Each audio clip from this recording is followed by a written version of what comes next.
নমস্কার দর্শকবৃন্দ, RS TV লাইভের জ্যোতিষ সমাধানে আমি ডক্টর আশ্বাসী সকলকে স্বাগত জানাই।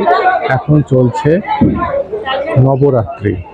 মা কামাখ্যা, মা দুর্গা সবই শক্তির রূপিণী, শক্তির দেবী। সেই শক্তির দেবীর এখন চলছে নবরাত্রি। আপনারা জানেন যে বছরে দুবার করে নবরাত্রি হয়ে থাকে। একবার হয় দুর্গা নবরাত্রি, একবার হয় চৈত্র নবরাত্রি।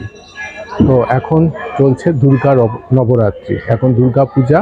এই সময় মা কামাখ্যা, মা দুর্গা শক্তিরূপিণী যত দেবী রয়েছে, সেই দেবী শক্তির রাতের 9টি শক্তির আলাদা আলাদা করে রাতের একটি পুজো হয়ে থাকে। এই যে রাত্রিব্যাপী যে পূজা, সেই পূজাকে বলা হয়ে থাকে নবরাত্রি পূজা। এই সময় তন্ত্রের কাজ, বিভিন্ন শক্তির কাজ কিন্তু আমরা করে থাকি, এবং এই যে তিথিটা খুবই সাকসেসফুল এবং খুব গুরুত্বপূর্ণ তিথি। এই সময় মা কামাখ্যার গর্ভগৃহ থেকে শুরু করে সমস্ত শক্তিপীঠ কিন্তু খুব জাগ্রত থাকে।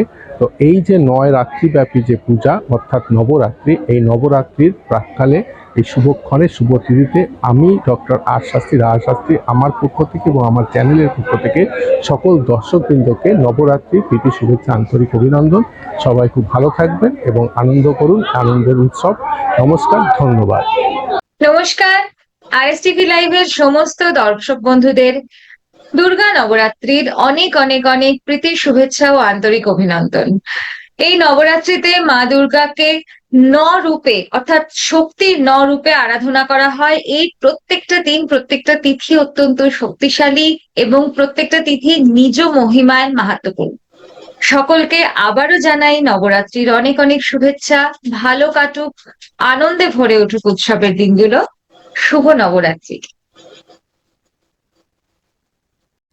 আপনারা দেখছেন আরএস টিভি লাইভে জ্যোতিষ সমাধান অনুষ্ঠান।